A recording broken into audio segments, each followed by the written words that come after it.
Família Crescer, a paz do Senhor. Continuemos a nossa leitura, 1 Samuel capítulo 7. Os homens de Kiriat Jearim vieram para levar a arca do Senhor. Eles a levaram para a casa de Abinadab, na colina, e consagraram seu filho Eleazar para guardar a arca do Senhor. A arca permaneceu em Kiriat Jearim muito tempo, foram 20 anos, e todo o povo de Israel buscava o Senhor com súplicas. E Samuel disse a toda a nação de Israel: se vocês querem voltar-se para o Senhor de todo o coração, livrem-se então dos deuses estrangeiros e das imagens de Astarote, consagrem-se ao Senhor e prestem culto somente a Ele, e Ele os libertará das mãos dos filisteus. Assim os israelitas se livraram dos Baalins e dos postes sagrados e começaram a prestar culto somente ao Senhor.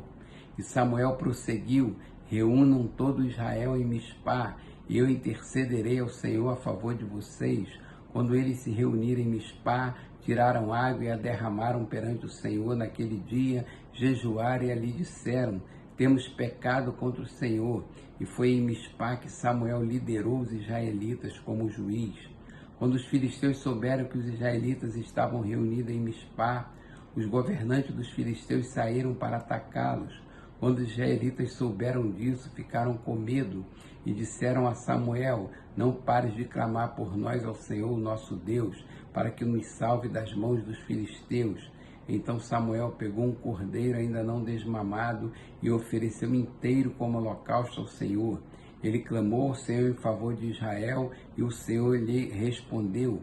Enquanto Samuel oferecia o holocausto, os filisteus se aproximaram para combater Israel.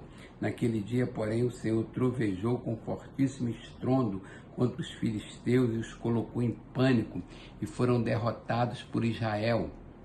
Os soldados de Israel saíram de Mispá e perseguiram os filisteus até um lugar abaixo de Bet-Cá, matando-os pelo caminho. Então Samuel pegou uma pedra e a ergueu entre Mispá e Sem e deu-lhe o nome de Ebenezer, dizendo: até aqui o Senhor nos ajudou. Assim os filisteus foram dominados e não voltaram a invadir o território israelita. A mão do Senhor esteve contra os filisteus durante toda a vida de Samuel. As cidades que os filisteus haviam conquistadas foram devolvidas a Israel, desde Ecrom até Gate. Israel libertou os territórios ao redor delas do poder dos filisteus, e houve também paz entre Israel e os amorreus. Samuel continuou como juiz de Israel durante todos os dias de sua vida.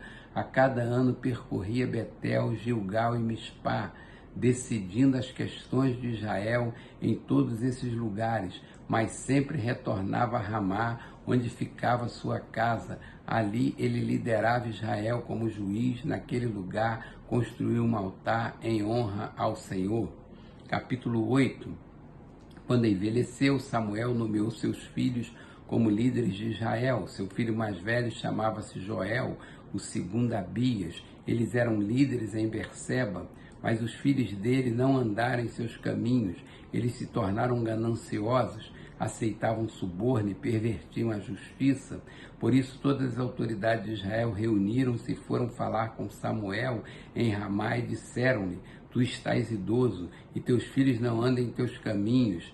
Escolhe agora um rei para que nos lidere, à semelhança das outras nações.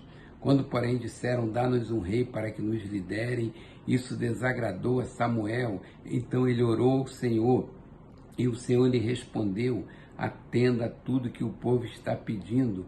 Não foi a você que rejeitaram, foi a mim que rejeitaram como rei, assim como fizeram comigo desde o dia em que os tirei do Egito até hoje, abandonando-me e prestando culto a outros deuses, também estão fazendo com você. Agora atenda-os, mas advirta-os solenemente e diga-lhes quais os direitos reivindicará o rei que os governará.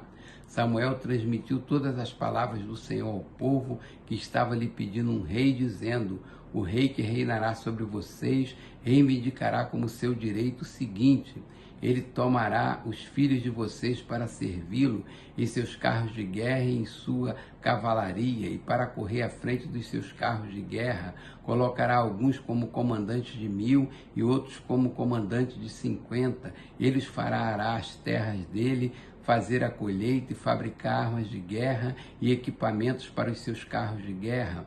Tomará as filhas de vocês para serem perfumistas, cozinheiras e padeiras. Tomará de vocês o melhor das plantações das vinhas e dos olivais e o dará aos criados dele. Tomará 1/10 dos cereais e da colheita das uvas e o dará aos seus oficiais e aos seus criados. Também tomará de vocês para o seu uso particular os servos e as servas e o melhor do gado e dos jumentos. E tomará de vocês 1/10 dos rebanhos, e vocês mesmos se tornarão escravos dele. Naquele dia vocês clamarão por causa do rei que vocês mesmos escolheram, e o Senhor não os ouvirá. Todavia o povo recusou-se a ouvir Samuel e disse: não, queremos ter um rei, seremos como todas as outras nações. Um rei nos governará e sairá à nossa frente para combater em nossas batalhas.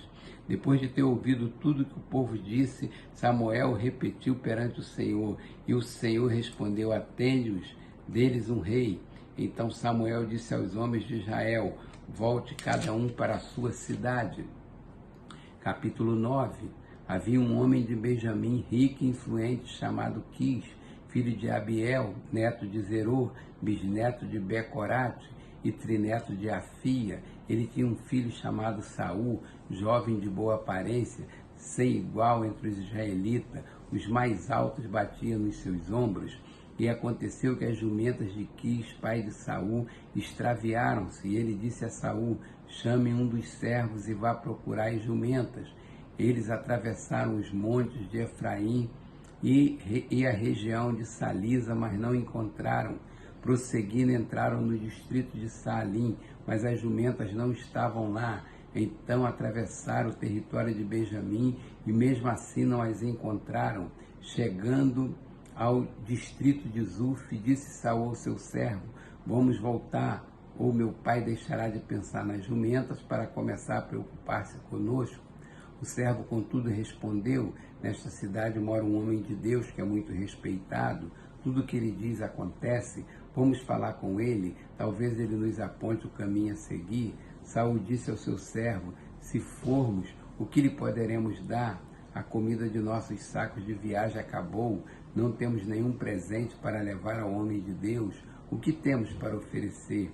O servo lhe respondeu: tenho 3 gramas de prata, darei isto ao homem de Deus para que ele nos aponte o caminho a seguir. Antigamente em Israel, quando alguém ia consultar a Deus, dizia: vamos ao vidente, pois o profeta de hoje era chamado vidente. E Saul concordou: muito bem, vamos. Assim foram em direção à cidade onde estava o homem de Deus. Ao subirem a colina para chegar à cidade, encontraram algumas jovens que estavam saindo para buscar água e perguntaram a elas: o vidente está na cidade? Elas responderam: sim, ele está ali adiante, apressem-se, ele chegou hoje à nossa cidade porque o povo vai oferecer um sacrifício no altar que há no monte. Assim que entrarem na cidade, vocês o encontrarão antes que suba ao altar do monte para comer. O povo não começará a comer antes que ele chegue, pois ele deve abençoar o sacrifício. Depois disso, os convidados irão comer. Subam agora e vocês logo o encontrarão. Eles foram à cidade e, ao entrarem, Samuel vinha na direção deles, a caminho do altar do monte. No dia anterior à chegada de Saul, o Senhor havia revelado isto a Samuel: amanhã, por volta desta hora, enviarei a você um homem da terra de Benjamim. Unjam-o como líder sobre Israel, o meu povo. Ele libertará o meu povo das mãos dos filisteus. Atentei para o meu povo, pois o seu clamor chegou a mim. Quando Samuel viu Saul, o Senhor lhe disse: este é o homem de quem falei, ele governará o meu povo. Saul aproximou-se de Samuel na entrada da cidade e lhe perguntou: por favor, pode me dizer onde é a casa do vidente? Respondeu Samuel: eu sou o vidente. Vá na minha frente para o altar, pois hoje você comerá comigo. Amanhã cedo eu contarei a você tudo o que quer saber e o deixarei ir. Quanto às jumentas que você perdeu há 3 dias, Não se preocupe com elas, já foram encontradas. E a quem pertencerá tudo que é precioso em Israel, senão a você e toda a família de seu pai? Saul respondeu: acaso não sou eu um benjamita da menor das tribos de Israel, e não é o meu clã o mais insignificante de todos os clãs da tribo de Benjamim? Por que estás me dizendo tudo isso? Então Samuel levou Saul e seu servo para a sala e lhes deu lugar de honra entre os convidados, e cerca de 30 pessoas, e disse ao cozinheiro: traga-me a porção de carne que entregarei a você e mandei reservar. O cozinheiro pegou a coxa do animal com o qual estava sobre ela e colocou tudo diante de Saul, e disse Samuel: aqui está o que foi reservado para você, coma, pois desde o momento em que eu disse, tenho convidados, essa parte foi separada para você para esta ocasião. E Saul comeu com Samuel naquele dia. Depois que desceu do altar do monte para a cidade, Samuel conversou com Saul no terraço de sua casa. Ao romper do dia, quando se levantaram, Samuel chamou Saul no terraço e disse: levante-se, eu o acompanharei e depois você seguirá a viagem. Saul se levantou e saiu com Samuel. Enquanto desciam para a saída da cidade, Samuel disse a Saul: diga ao servo que vá na frente.